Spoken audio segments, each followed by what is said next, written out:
हे भगवान, बस अब ज्योति की शादी अच्छे से करा देना।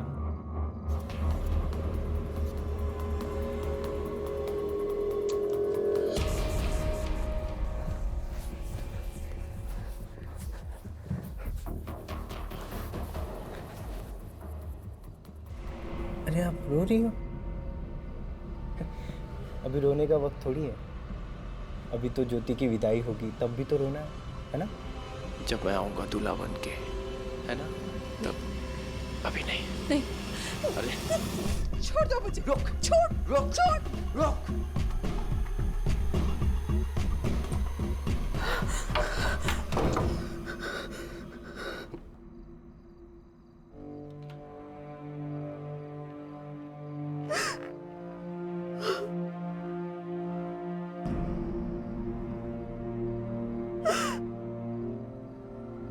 माला,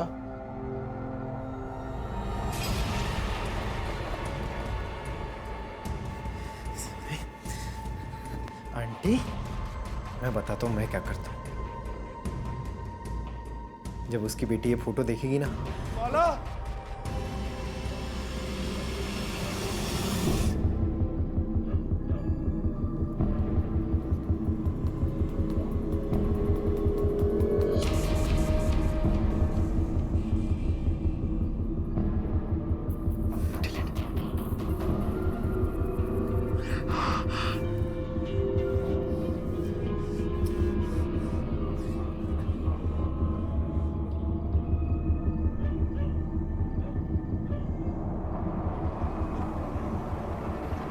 माला को दो लोग ब्लैकमेल कर रहे थे। एक था अशोक, जो उसके राज को राज रखने की कीमत उसका शारीरिक शोषण करके वसूल कर रहा था, और दूसरा था वो रहस्यमय इंसान जिसकी पहचान अब पुलिस के सामने आ चुकी थी। क्या ये इंसान सुरेंद्र ही था? और अगर हाँ, तो वो ऐसा क्यों कर रहा था और कहां था? और अगर ये सुरेंद्र नहीं था तो फिर कौन था? और क्या उसके हाथों मजबूर होकर माला का उठाया गया एक कदम सही था? काश के माला ने खुदकुशी करने की बजाय पुलिस के पास जाने का फैसला किया होता, तो आज ना सिर्फ माला जिंदा होती, बल्कि ये मुजरिम भी पुलिस की गिरफ्त में होता।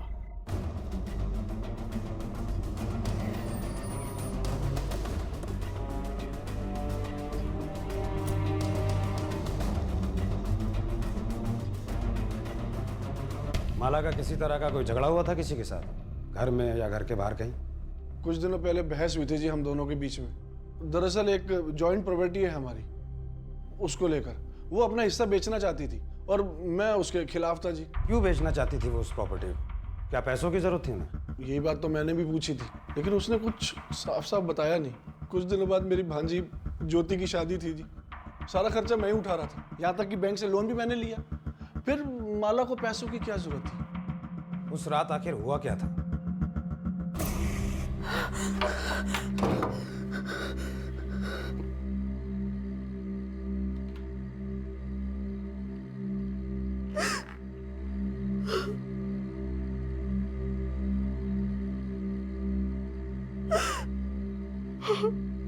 माला,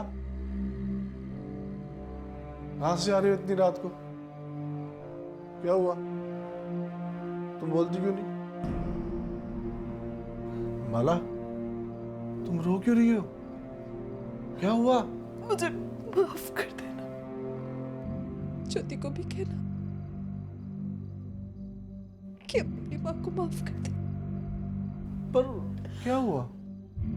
उससे कहना कि उसकी माँ उससे बहुत प्यार करती थी।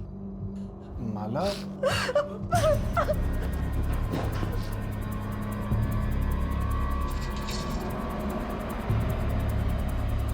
माला, माला!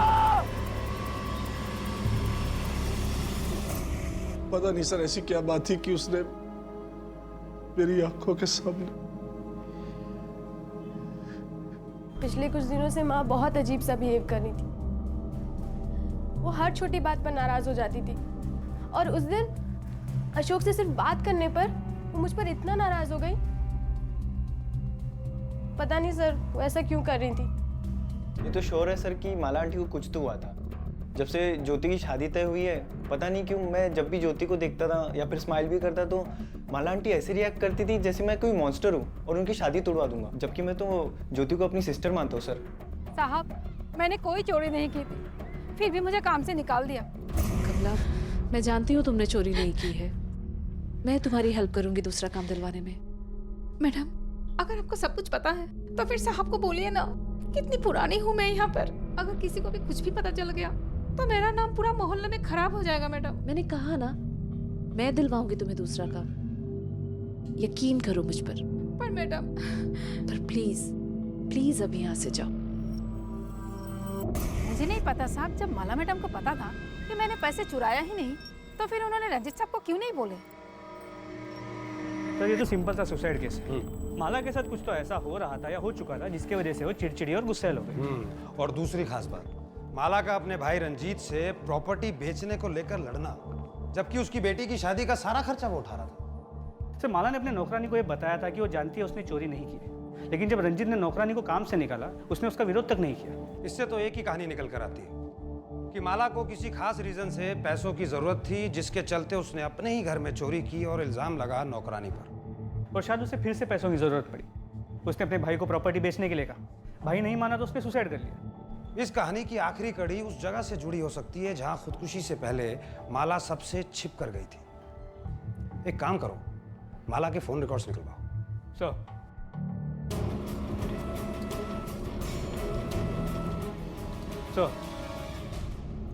सर माला के कॉल रिकॉर्ड्स को स्कैन किया तो पता चला इसमें सारे नंबर या तो रिश्तेदारों के या किसी करीबी, सिवाय इन 2 नंबर से। सर ये जो पहला नंबर है इसका माला के साथ डायरेक्ट तो कोई कनेक्शन है नहीं, मगर हर हफ्ते इस नंबर से फ़ोन ज़रूर आता था, और अब ये नंबर स्विच ऑफ। और दूसरा? सर दूसरा नंबर अशोक का है।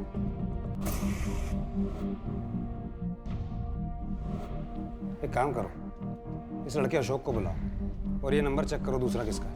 सर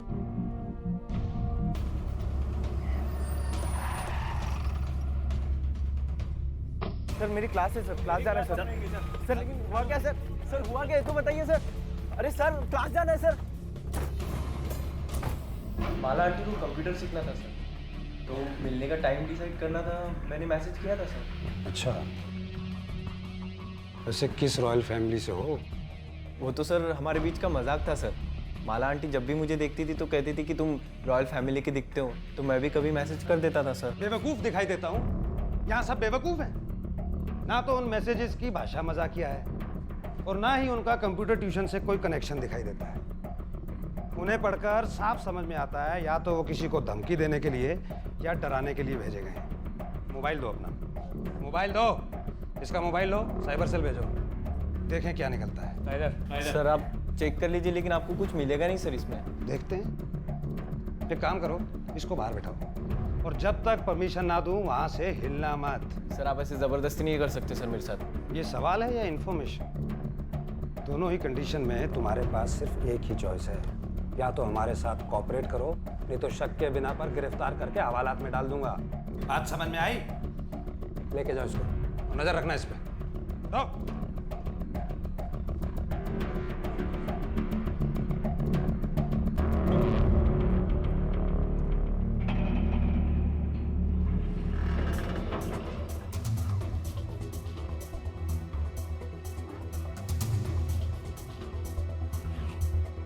अच्छा सुनो, इस अशोक के घर वालों को बुलाओ, इसे सामने बिठाकर उन्हें बताओ इसके और माला के अफेयर के बारे में। इसके अलावा इसके प्रिंसिपल को बुलाओ, इसके खास दोस्तों को बुलाओ, सबको बुलाओ। तो लेकिन अगर हम ऐसा करते हैं तो ये बात सिर्फ इन्हीं लोगों तक सीमित नहीं रहेगी, कहीं ना कहीं से ये बात बाहर निकलेगी, और अगर ये बात फैल गई तो इसे कॉलेज से रस्टिकेट भी कर सकते हैं। इसके साथ आगे क्या होता है इससे मुझे कोई फर्क नहीं पड़ता। एक औरत की मौत हुई है, मौत, और मुजरिमों तक पहुंचने के लिए अगर मुझे इस जैसे 2-3 लोगों को यूज भी करना पड़े तो मुझे फर्क नहीं पड़ता। फोन लगाओ।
दरअसल हमने शैलजा की फोटो सारे पुलिस स्टेशन में सर्कुलेट करवाई थी। आपने जिस पुलिस स्टेशन में उसकी मिसिंग कंप्लेंट दर्ज कराई थी वहीं से हमें पता चला और हमने आपको इन्फॉर्म किया। लेकिन उसकी ये हालत की किसने? ये जानने के लिए हमने आपको पुलिस स्टेशन बुलाया क्योंकि हमें आपकी मदद चाहिए। शैलजा के बारे में जितनी भी इंफॉर्मेशन आप दोनों के पास में प्लीज हमारे साथ में शेयर करिए। बाइपोलर डिसऑर्डर है उसे, उसका इलाज भी चल रहा था। पर पागल नहीं थी वो, बहुत ही समझदार और होशियार है, लेकिन इस बीमारी के चलते छोटी छोटी बातों पे गुस्सा आ जाता था उसे। और सर, अपने जो आखिरी दिन हमारे साथ उसने बिताई, अजीब सा व्यवहार करने लगी थी। अच्छा जी, एनीवेज मुझे ज़्यादा कवर अप करके मत बताओ, मुझे पता है तुम्हें मैं बुद्धू ही दिखती हूँ, है ना? हाँ बच्चू, कल मिलते हैं ना तो मैं अच्छे से बताती हूँ। आप यहाँ क्या कर रही हैं? आप मेरी टांका झाकी कर रही हैं? क्यों मॉम, मैं आपको कोई क्रिमिनल दिखती हूँ क्या? नहीं बेटा, तुम्हारी आवाज़ सुनी और तुम्हारे कमरे का दरवाज़ा कभी बंद ही नहीं रहता है, तो मैंने सोचा पूछूं कि किसका फ़ोन है। लेकिन क्यों? मेरा कमरा, मेरा दरवाजा मैं बंद रखूं या खुला रखूं, ये मेरी मर्जी है। ऊपर से मैं कोई बच्ची नहीं हूँ मॉम कि आपको सब कुछ बताऊं मैं किससे बात कर रही हूँ, क्या बात कर रही हूँ। ओह गॉड, उसके कुछ ही दिनों बाद घर में रखा सारा पैसा जेवर लेकर ना जाने वो कहाँ चली गई। यानी कि भाग गई। इस स्केच को ध्यान से देखिए। क्या ये वही लड़का है जिसके साथ में शैलजा भागी? नहीं सर, हम इसे नहीं जानते। ध्यान से देखिए। हम इसे नहीं जानते, हमें तो ये भी नहीं पता था कि वो कहाँ गई थी। आपकी बेटी ये दवाइयाँ खा रही थी, अपने इलाज के लिए यही दवाइयाँ खाती थी वो? ये वो दवाइयाँ नहीं। कभी किसी के साथ कोई बुरा नहीं किया हमारी बेटी ने, ना ही कभी कोई दुश्मन रहा उसका। फिर ये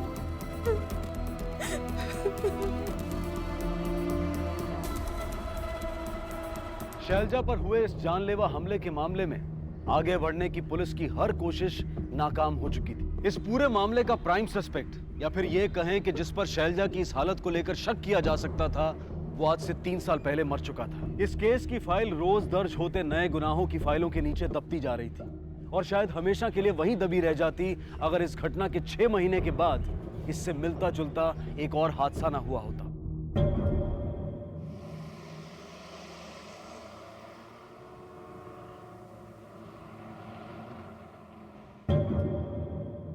तुम जाती हो यहाँ से कि पुलिस को बुलाऊं? साहब, मैंने ऐसा कुछ नहीं किया, मैंने कोई पैसे चोरी नहीं किए साहब, मैं झूठ नहीं बोल रही हूँ साहब। तुम ऐसे नहीं बोलोगे, रुको, मैं झूठ नहीं, मैं अभी पुलिस को बुलाता हूँ, सब पता लग जाएगा। जाने दीजिए ना भैया, अगर इसने पैसे खर्च कर दिए तो पुलिस को बुलाने से वापस नहीं मिल जाएंगे हमें। पर आपका ब्लड प्रेशर वैसे ही बढ़ा हुआ है, प्लीज इसे और मत बढ़ाइए। ठीक है, और तुम इस एरिया में नजर आई ना तो पुलिस के हवाले कर दूंगा। जाओ यहाँ से।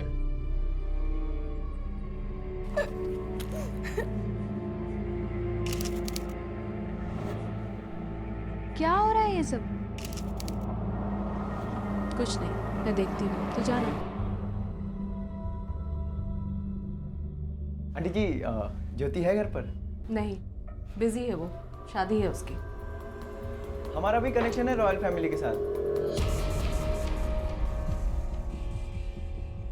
ठीक है आंटी जी, थैंक यू।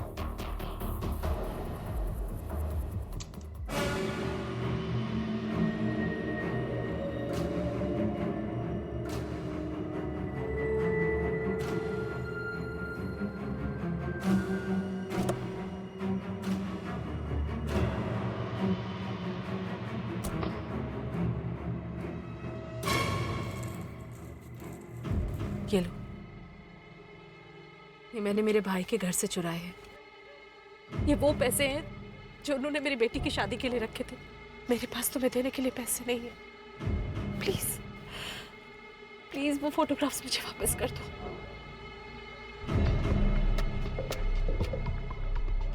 बहुत मुश्किल है, क्योंकि जिस खानदान से मैं आता हूँ ना, वहाँ जुबान से ज्यादा जान की कीमत होती है। किस तरह के इंसान हो तुम? पहाड़ में जाओ तुम और तुम्हारी रॉयल फैमिली। प्लीज प्लीज तरस खाओ मुझ पर और मेरी बेटी पर। वो फोटोग्राफ्स वापस कर दो मुझे। लेकिन ये क्या, सिर्फ 20,000? मैंने तुमसे 1 लाख कहा था ना।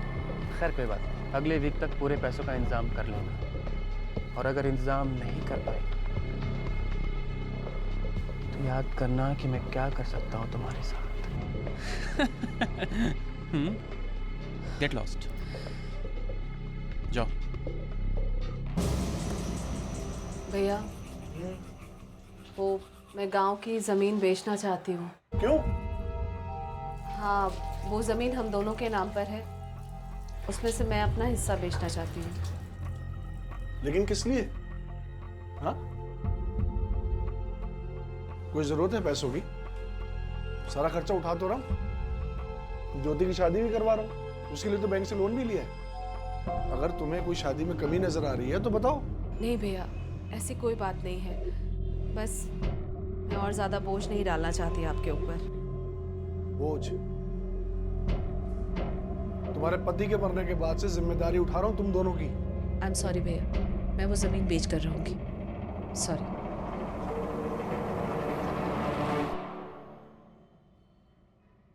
ज्योति क्या कर रही हो तुम यहाँ? तुम्हारी सगाई हो चुकी है, शादी होने वाली है। लोग तुम्हें इस जैसे लड़के से बात करते हुए देखेंगे तो क्या सोचेंगे तुम्हारे बारे में? मम्मा, इस जैसे लड़के से मतलब? हम लोग जब से यहाँ रहने आए हैं तब से अशोक को जानते हैं, और he is a good boy. Good boy? बहुत समझ है ना तुम्हें गुड और बैड की। मैं कह रही हूँ घर जाओ। मम्मा, आपको क्या हो गया? आप मैं ऐसे बोल रही हूँ ना, घर जाओ तुम।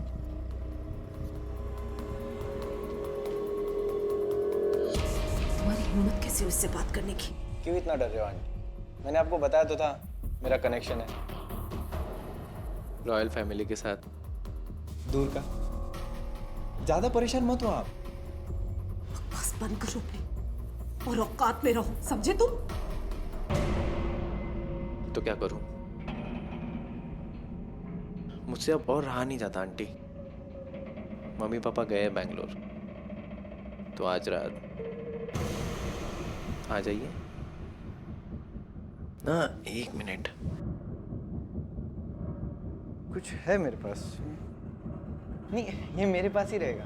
बस आप आ जाना आज रात, ठीक है आंटी?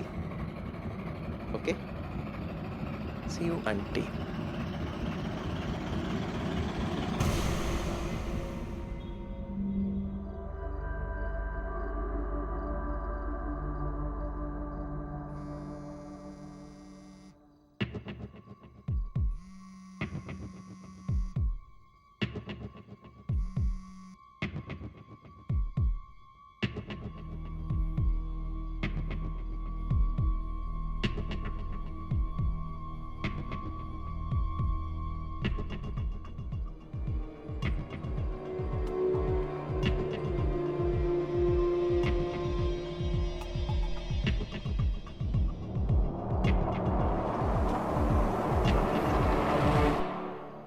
बुलाओ, इसे सामने बिठाकर उन्हें बताओ इसके और माला के अफेयर के बारे में। सर, लेकिन अगर हम ऐसा करते हैं तो ये बात सिर्फ इन्हीं लोगों तक सीमित नहीं रहेगी, और अगर ये बात फैल गई तो इसे कॉलेज से रस्टिकेट भी कर सकते हैं। मुजरिमों तक पहुंचने के लिए अगर मुझे इस जैसे 2-3 लोगों को यूज भी करना पड़े तो मुझे फर्क नहीं पड़ता। फोन लगाओ। सर,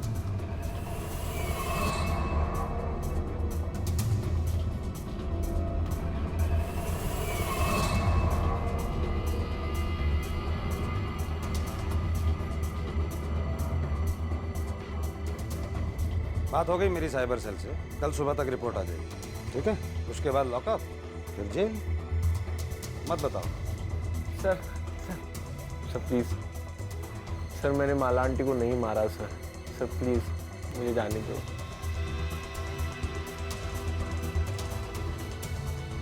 एक बार सर मैं ट्यूशन से घर जा रहा था।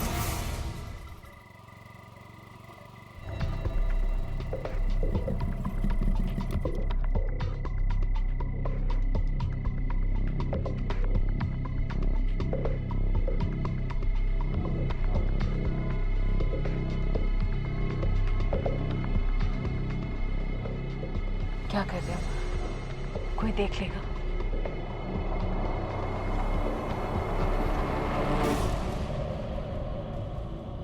यार मैथ्स मेरे लिए बहुत डिफिकल्ट जाता है यार। मैथ्स हमें तो मिस्टर प्रोफेसर सिन्हा है ना वो पढ़ाते थे और वो इतने फनी हैं, बिलीव मी। हाँ भैया जरा इधर आओ। आई। और वो पढ़ाते पढ़ाते पता नहीं क्या क्या। मैथ्स के नोट्स है तुम्हारे पास? मिलेंगे क्या? हाँ मैं लेके आती हूँ। हाँ ठीक है।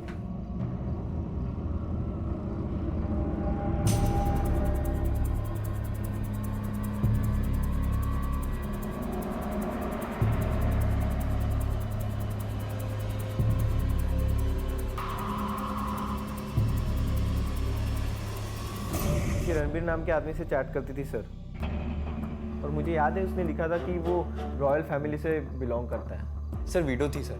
घर पे चुपचाप बैठना चाहिए ना, क्या ज़रूरत है बाहर जाके अफेयर करने की? और जब कर ही रही थी सर तो मैंने भी ट्राई कर लिया, इसमें बुरा क्या है? और सर सुसाइड उसने किया, मेरी क्या गलती है उसमें? ये तुम्हारी क्या गलती? तुम तो मासूम हो, है ना? अब तक तो मैं तुम्हारे ऊपर सिर्फ ब्लैकमेलिंग का चार्ज लगाने वाला था, लेकिन अब इसके साथ साथ आत्महत्या के लिए उकसाने और सबूत मिटाने की कोशिश करने का चार्ज भी लगेगा। और जब कोर्ट में सजा सुनाई जाएगी ना तो खुद ब खुद पता चल जाएगा कि गलती क्या थी। लेके जाओ उसको।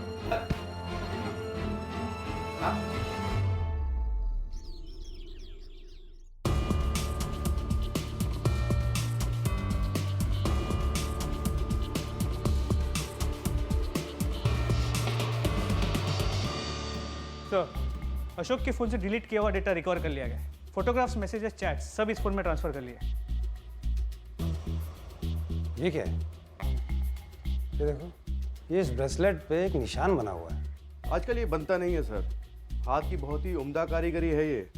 और ये जो निशान है ये राजस्थान के जालौर के राजघराने का निशान है। जालौर राजघराना? Right sir. जिस अकाउंट के साथ माला चैट किया करती थी उसने भी लिखा था कि वो किसी राजघराने को बिलोंग करता है। सर उस अकाउंट को डिलीट कर दिया गया और उससे रिलेटेड सारी कंप्यूटर फुटप्रिंट्स भी डिलीट कर दी गई। उस अकाउंट को ट्रेस कर पाना नामुमकिन है। और सर जो दूसरा नंबर था जिससे माला को हर हफ्ते फ़ोन आया करता था वो भी नंबर ट्रेस कर लिया गया। वो नंबर नोएडा के किसी शशि मारवा का है। इस मारवा को बुलाओ, इसका कोई ना कोई कनेक्शन तो है इस सुसाइड से। सर जी सर, ये मेरा ही नंबर है जिसका बिल मेरे मोबाइल यूजेज से कहीं ज़्यादा आ रहा था। सर इस मामले में मेरी मोबाइल कंपनी के साथ डिस्प्यूट भी चल रहा है। सर जब मैंने आइटमाइज बिल चेक किया तब उसमें मैंने कई सारे ऐसे नंबर्स देखे जिनके साथ मेरा कोई कनेक्शन नहीं और ना ही कभी मेरी उनसे बात हुई है। ये कैसे हो सकता है? सर मैं भी यही सोच रहा था, लेकिन जब मैंने रिसर्च किया तब उसके बाद मुझे पता चला कि ये सब पॉसिबल है। सर जिस तरह कोई हैकर किसी कंप्यूटर या ईमेल अकाउंट को हैक कर सकता है उसी तरह एक सिम का क्लोन बनाकर भी हैक किया जा सकता है। यानी आप माला नाम की किसी महिला को नहीं जानते? नहीं सर। ठीक है मिस्टर मारवा, आप जा सकते हैं, मगर आपकी फिर से ज़रूरत पड़े तो फिर आपको आना पड़ेगा। जी सर, श्योर, थैंक यू। इस आदमी पे नज़र रखो। अब हमारे पास सिर्फ एक ही सुराग बचता है और वो है अशोक के मोबाइल से रिकवर की गई रणबीर की फोटो। फोटोग्राफ तो ज़्यादा पुरानी नहीं है, लेकिन सुरेंद्र की मौत तो आज से तकरीबन 3 साल पहले हो चुकी है। फिर ऐसा कैसे हो सकता है? सुरेंद्र? जी हाँ, इसका नाम सुरेंद्र है और अब से कोई 6 महीने पहले मुंबई पुलिस भी किसी केस के सिलसिले में इसे यहाँ तलाश करने आई थी। देखिए इंस्पेक्टर साहब, हर पोजीशन इज वेरी क्रिटिकल। किसी ने जानबूझकर इनके सर पर पीछे से वार किया। अपनी अनस्टेबल मेंटल कंडीशंस के लिए ये लड़की जो भी दवाइयाँ ले रही थी वो एक्सट्रीमली हैवी डोज की थी। कोई ऐसा इंसान है जो उसको ये हैवी डोज की दवाइयाँ दे रहा है? पता लगाओ कि उसका कोई पति है भी कि नहीं। ऐसा लग रहा था जैसे अपने जिस पति को वो औरत ढूंढ रही है असल में वो था ही नहीं। सर ये जालौर राजघराने की अंगूठी है। राजा साहब के यहाँ उनकी गाड़ियाँ धोने का काम करता था ये सुरेंद्र। जब हम लोग महल में हुई एक चोरी की तफ्तीश कर रहे थे तभी इसकी मौत की खबर आई। हम अब भी किसी फैसले पर नहीं पहुंच पाए हैं कि ये सुरेंद्र ही है और जिंदा है या फिर उसके जैसे दिखने वाला कोई और। Okay, thank you very much inspector, thank you. आखिर ये आदमी है कौन? इसने पहले मुंबई में क्राइम किया, फिर दिल्ली में, और दोनों मामले महिलाओं से जुड़े हुए। जलौर के राजघराने की निशानी का इस्तेमाल करता है और अपने से मिलने वाली महिलाओं के सामने खुद को राजघराने का सदस्य बताता है। इसकी शक्ल के अलावा ये वो दूसरी बातें हैं जो मुंबई और दिल्ली के मामलों को कनेक्ट करती हैं। पता लगाना होगा कि शैलजा के साथ किया क्या था इसने। मुंबई की शैलजा के केस की तरह दिल्ली की माला के केस के तार भी राजस्थान के जालौर से जुड़े हुए दिखाई दे रहे थे। लेकिन जालौर का सुरेंद्र, जिस पर इन दोनों मामलों में दोषी होने का शक किया जा रहा था, वो 3 साल पहले मर चुका था। तो फिर क्या मुजरिम कोई और ही था? इस मुजरिम की असली पहचान भले ही अब तक ना हो पाई हो, लेकिन एक बात बिल्कुल साफ थी कि वो जो कोई भी था बहुत ही होशियार और शातिर था। इतना शातिर कि इसने माला से बात करने के लिए भी अपना नहीं बल्कि किसी अजनबी के सिम कार्ड का इस्तेमाल किया था, उसका क्लोन बनाकर। और माला की मौत के तुरंत बाद उसने इंटरनेट और उस चैटिंग साइट से वो सारे क्लू मिटा दिए जिसके सहारे पुलिस उस तक पहुंच सकती थी या फिर पहुंचने की कोशिश कर सकती थी। ये कोई साधारण मुजरिम नहीं था, इसलिए इसे पकड़ने के लिए पुलिस को अपनी तहकीकात में इस्तेमाल किए गए आम तरीकों से कोई अलग तरीका अपनाने की जरूरत थी। Thank you very much officer, thank you. Sir, Mumbai police से कुछ पता चला? बहुत कुछ। ये आदमी पहले औरतों को अपने प्यार का यकीन दिलाता है, उनका इस्तेमाल करता है, फिर उन्हें छोड़कर दूसरे किसी शिकार की तलाश में निकल पड़ता है। दिल्ली की माला से पहले इसने मुंबई की शैलजा को अपना शिकार बनाया और अब पक्का ये किसी दूसरे शिकार की तलाश में हो। इससे पहले कि ये किसी और मासूम जिंदगी के साथ खेले, हमें इसे रोकना है। लेकिन सर, हमारे पास इसके खिलाफ कोई ठोस सबूत या लीड नहीं है। लेकिन हम इसके बारे में 2 खास बातें जानते हैं। पहली ये कि वो चैटिंग साइट्स के जरिए अपने शिकार को चुनता है, जैसा इसने माला के साथ किया। और दूसरी सबसे इंपॉर्टेंट चीज़ है इसकी फोटोग्राफ। इसके अलावा हम इसके बारे में ये भी जानते हैं कि इसने अभी तक दिल्ली और मुंबई जैसे बड़े शहरों की औरतों को ही अपना शिकार बनाया। शायद इस बार भी ये ऐसे ही किसी बड़े शहर को चुने। एक काम करो, सुरेंद्र, रणबीर, जो भी इसका नाम है, इसकी फोटोग्राफ को एनलार्ज करवाकर इंडिया की सभी मेट्रो सिटीज की पुलिस को भेजो और उनसे कहो कि अपने शहर के हर थाने के साथ इसकी फोटोग्राफ शेयर करें। सर, इंटरनेट पर प्रोफाइल बनाना बहुत ही आसान है। कोई भी अपनी पहचान बदलकर लोगों को गुमराह कर सकता है, उनका विश्वास जीतकर उनका फायदा उठा सकता है, उन्हें अपना शिकार बना सकता है। यही सुरेंद्र ने माला के साथ किया था और अब पुलिस उसकी इसी चाल को उसके खिलाफ इस्तेमाल करने जा रही थी। युवा और सुंदर दिखने वाली महिला पुलिस ऑफिसर्स के झूठे प्रोफाइल्स बनाकर उन्हें अलग अलग चैटिंग साइट्स पर एक्टिव कर पुलिस ने सुरेंद्र के सामने दाना डाल दिया था, या फिर यूं कहिए कि अंधेरे में एक तीर चला दिया था जिसके निशाने पर लगने और ना लगने की संभावनाएं बराबर की थी। और साथ ही पुलिस को बेसब्री से इंतजार था शैलजा के होश में आने का, ताकि अगर उनका ये तीर निशाने से चूक जाए तो वो शैलजा की मदद से इस शातिर मुजरिम तक पहुंच सके। और तभी एक दिन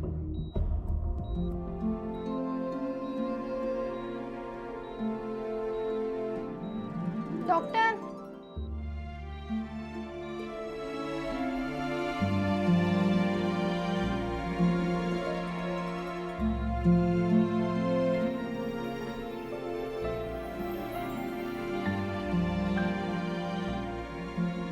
क्या हुआ शैलजा?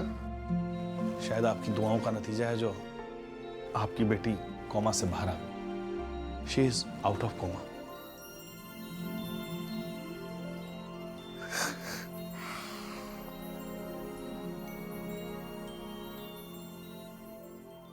सर, मुझे किसी ने रिक्वेस्ट भेजी है पुणे से। ये देखिए।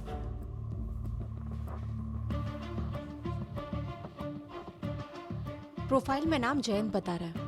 इसकी बाकी की डिटेल्स हमारे टारगेट से काफी मैच करती है सर। गुड, चैटिंग शुरू करो, मगर कोई जल्दबाजी मत करना। जरा भी उतावलापन नजर आ गया तो उसे शक हो सकता है। बहुत होशियार है। Okay sir. शुरू करो। इन्वेस्टिगेटिंग टीम को इस बात का लगभग यकीन था कि इस महिला पुलिस अधिकारी को फ्रेंड रिक्वेस्ट भेजने वाला और उससे चैटिंग करने वाला सुरेंद्र ही है। लेकिन पुलिस जल्दबाजी में कोई कदम नहीं उठाना चाहती थी और अब सुरेंद्र की ये तलाश 3 अलग अलग राज्यों की पुलिस का जॉइंट ऑपरेशन बन चुका था। इंतजार था तो सुरेंद्र की तरफ से पहल का, जो कि उसने की।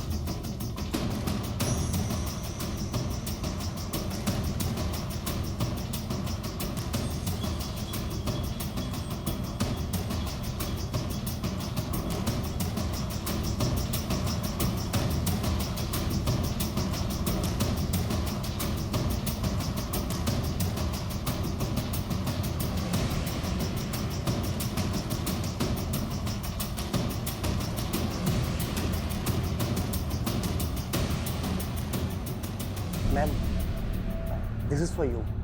आपके लिए किसी ने भेजा है। वाह, थैंक यू सो मच। लेकिन जिसने ये भेजा है वो खुद नहीं आए। मैम एक्चुअली उन्होंने ये नोट भेजा आपके लिए। मैं आई? श्योर। अपनी प्रोफाइल से भी कहीं ज़्यादा प्यारी हैं आप। आई होप कि मैं आपको डिसअपॉइंट नहीं करूँगा।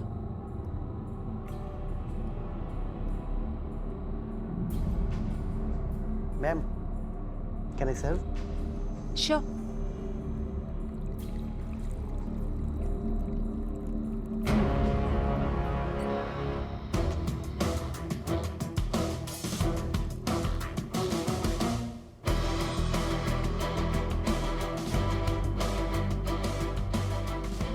माय सिंसियर अपॉलजी आपको इंतजार कराने के लिए। No problem.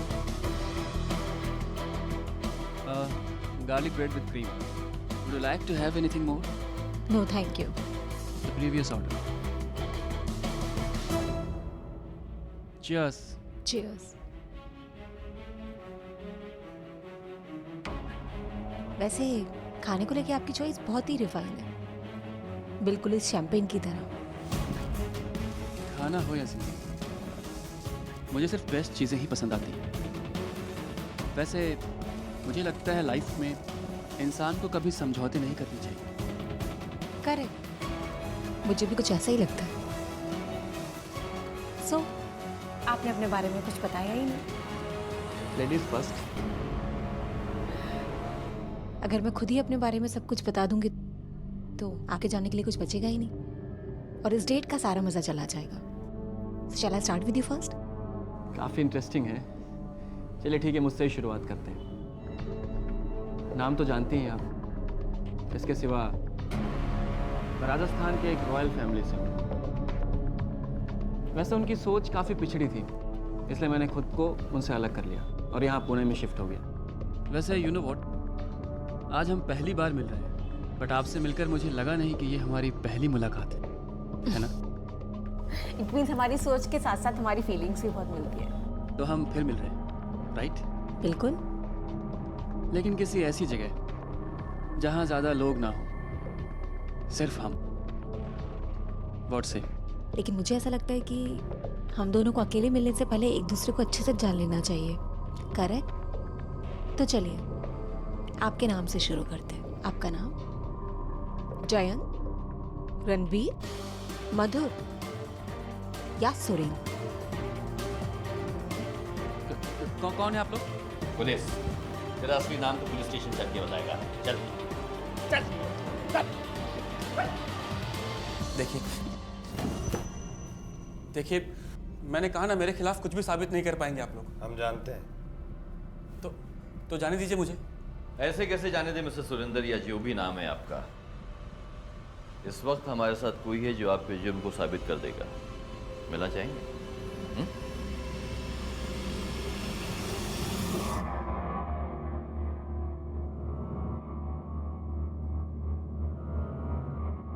कौन है ये लड़की? मैं नहीं जानता। यही है, यही है वो। क्यों किया तूने मेरे साथ ऐसा? क्यों किया? क्यों किया? क्यों किया मेरे साथ? मैं मार दूंगी तुझे, जिंदगी बर्बाद कर। क्यों किया? क्यों किया? यही वो औरत है ना जिसको तूने गलत दवाइयां दी, जिस पर तूने अटैक किया? हा? यही वो औरत है ना? अब इसको जिंदा देख के हैरान क्यों है? चल बता।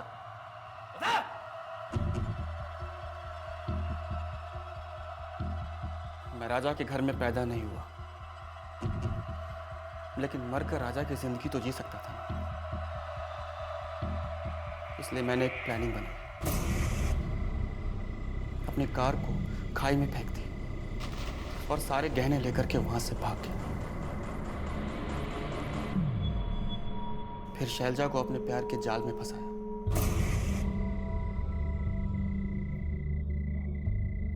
उससे सारे पैसे लिए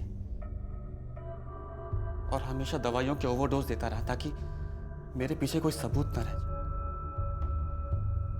लेकिन एक दिन उसने मुझे देख लिया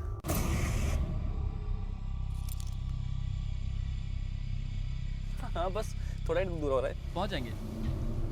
मदर मदर मदर मदर होशी मदर नहीं कोई नहीं। Mother mother mother mother mother दरवाजा खोलो मदर मदर मदर दरवाजा खोलो मदर मदर मदर दरवाजा खोलो मदर। शैलजा मेरे लिए खतरा बन चुकी थी और मैं नहीं चाहता था कि कोई भी ट्रेस मेरे पीछे छूटे, इसलिए उसकी मौत को एक्सीडेंटल दिखाने का प्लान बनाकर मैं उसके घर पहुंचा।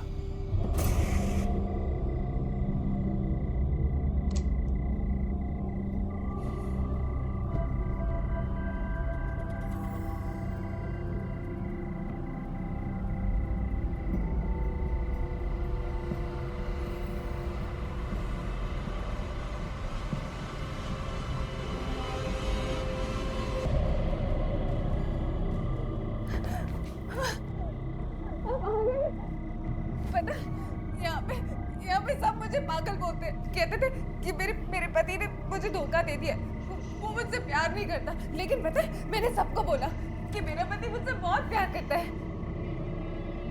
और देखो आप आ गए ना, अब मैं सबको बताऊंगी कि मेरा पति आ गया। आप देखो सबको बताती हूँ। बहुत बोल रही थी ना उस दिन वो, देखना अब जाके सबको बताऊंगी, तब सबको यकीन आएगा। उस दिन तो वो बड़ा बोल रही थी, सब अपने आप चुप हो जाएंगे। बहुत बोल रही थी ना उस दिन, पागल बोल रही थी, पता है मुझे।